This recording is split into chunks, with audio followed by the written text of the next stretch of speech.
తెలంగాణ రాష్ట్ర రైతాంగానికి శుభవార్త. ఖరీఫ్ సీజన్ ధాన్యం కొనుగోళ్లు రాష్ట్ర వ్యాప్తంగా వేగవంతంగా కొనసాగుతున్నాయి. రైతులు తమ పంటను ధాన్యం కొనుగోలు కేంద్రాలకు తీసుకువచ్చి విక్రయించడం ప్రారంభించారు. పౌర సరఫరాల సంస్థ ఈ సీజన్ కోసం రాష్ట్ర వ్యాప్తంగా 8,465 కేంద్రాలను 10,434 రెవెన్యూ గ్రామాల్లో ఏర్పాటు చేయాలని నిర్ణయించింది. ఇప్పటికే 8,361 కేంద్రాలు ప్రారంభమై రైతులకు సేవలు అందుతున్నాయి. ప్రభుత్వ లెక్కల ప్రకారం ఇప్పటి వరకు కేంద్రాలకు 41.52 లక్షల టన్నుల ధాన్యం చేరింది. ఇందులో 22.86 లక్షల టన్నులు దొడ్డు రకం, 18.6 లక్షల టన్నులు సన్న రకం ధాన్యం. మొత్తం కొనుగోలులో 35.96 లక్షల టన్నులను ప్రభుత్వం కొనుగోలు చేసింది. రైతులకు మద్దతు ధరతో పాటు బోనస్ చెల్లించి 6,608.63 కోట్ల రూపాయలు ఇప్పటికే విడుదల చేశారు. ధాన్యాన్ని నిల్వ చేయడం, రైస్ మిల్లులకు తరలించడం కోసం అధికారులు చురుకుగా వ్యవహరిస్తున్నారు.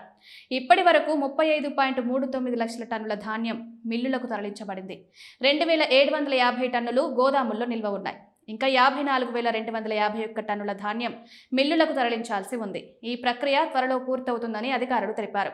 ఈ సీజన్లో అక్టోబర్ నెలలో కొంత ఆలస్యమైనప్పటికీ ముఖ్యమంత్రి రేవంత్ రెడ్డి ప్రత్యేక దృష్టి సారించి ఉన్నతాధికారులకు స్పష్టమైన ఆదేశాలు ఇచ్చారు.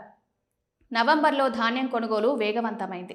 పౌర సరఫరాల సంస్థ తూకం వేసిన ధాన్యాన్ని రైస్ మిల్లులకు తరలించడంలో లారీల కొరత లాంటి సమస్యలు లేకుండా సమర్థంగా ఏర్పాట్లు చేసింది.